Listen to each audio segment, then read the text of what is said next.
Actually, the airplane's almost perfectly preserved. You know, this is something we weren't familiar with. Just a few years ago, of course, we didn't know anything about the deep abyss. But now, we know that things are preserved in deep water. And we have recovered airplanes that have been underwater for almost 30 years. And as long as they were in deep water, everything in that airplane and the airplane itself it would scare you to death. It's just like the day it went down there. Navy recovered an airplane off the coast of San Diego. They show that the airplane is almost in perfect condition. It's very surprising to learn this, because we're used to things that come from shallow water. We're used to things recovered off the coast of Florida in 200 feet of water, covered with barnacles, covered with coral, rusted out. It's not that way in deep water. Captain Long believes that advanced deep-sea exploration equipment like this could be used to locate and then recover the Earhart plane. The airplane sitting there today, right now, this moment, just like it went down 39 years ago. And I know that now, in order to really put it all finally to rest, that we've got to get an expedition together. We've got to get out and search and locate our airplane and recover it. And then I think finally that will put the Amelia Earhart mystery once and for all. The Amelia Earhart search will reach its conclusion. When Amelia Earhart is lost, a frantic search for her begins immediately.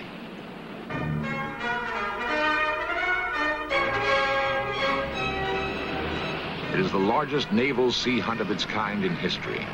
63 planes scout the Pacific.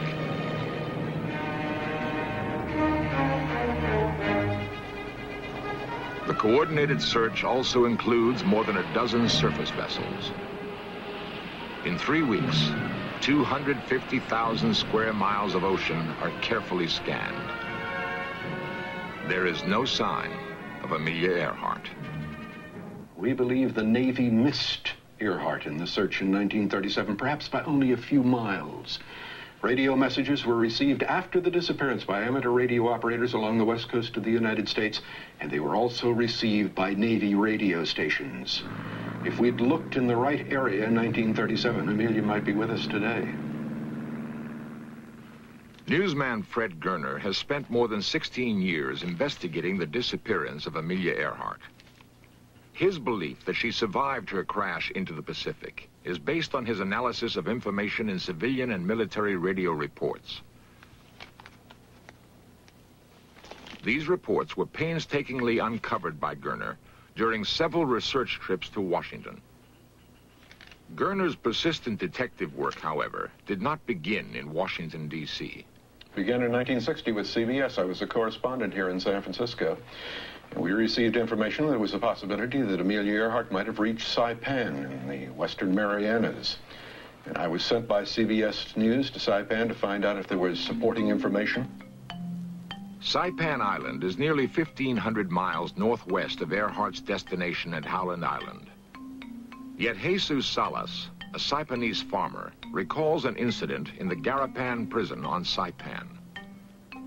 In 1937, while a prisoner of the occupying Japanese army, Salas sees a white woman in the cell next to him. She is held there for several hours. Prison guards tell Salas that she is a captured American pilot. Salas never sees her again. Jose Pangellan, a grocer on Saipan, remembers seeing a white woman on the second floor of a compound hotel several times. He hears that she is a captured pilot and spy. These native Saipanese, Joaquin Seaman and Ben Salas, tell Gerner of hearing that an American woman was buried in this cemetery sometime in 1937. Gerner excavates several grave sites, but finds no proof. The strongest evidence to me is the eyewitness reports on the island of Saipan. To me, it is inconceivable that these people were not telling the truth, and it is inconceivable to me that anyone else answering those descriptions was on that island at that time. Later, Gerner finds Japanese newspaper articles from the time of Earhart's disappearance. One reports that Amelia Earhart was picked up by a Japanese fishing boat. Gerner also learns of secret government documents which he believes can prove the Japanese capture of Amelia Earhart. It is my belief that Amelia landed on a small reef area between Howland Island and Canton in the Northern Phoenix Group, was picked up after our search by the Japanese, taken to Saipan. She died in Japanese custody, and the proof of her Japanese custody is contained in records of the Counterintelligence Corps captured from the Japanese at the end of World War II. Those records are today classified in Washington. They are records, supposedly, of Japanese interrogation of Earhart, and I think that a final answer to the mystery is going to be written. Alas, Amelia Earhart is not alive and well and living in New Jersey. I wish that she were. In at least some sense, Amelia Earhart is alive. For in the memory of her courage, her passion, her dedication to an ideal, she still touches many of us. It has been nearly 40 years since Amelia Earhart vanished, and the final answer to her disappearance is still an enigma. There's a vast amount of convincing, yet sometimes contradictory evidence, which can support any one of several explanations. But who is right? For at least 3 men, the search for the answer will continue. It will go on until someone proves without the slightest doubt the final fate of this daring and charismatic woman. Before the takeoff on her last flight, Amelia wrote to her husband, "Please know that I am quite aware of the hazards. I want to do it because I want to do it. Women must try to do things as men have tried. When they fail, their failure must be but a challenge to others."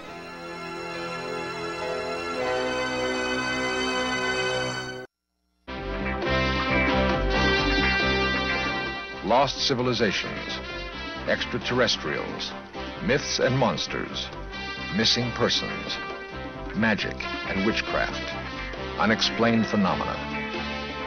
In search of cameras are traveling the world, seeking out these great mysteries. This program was the result of the work of scientists, researchers, and a group of highly skilled technicians.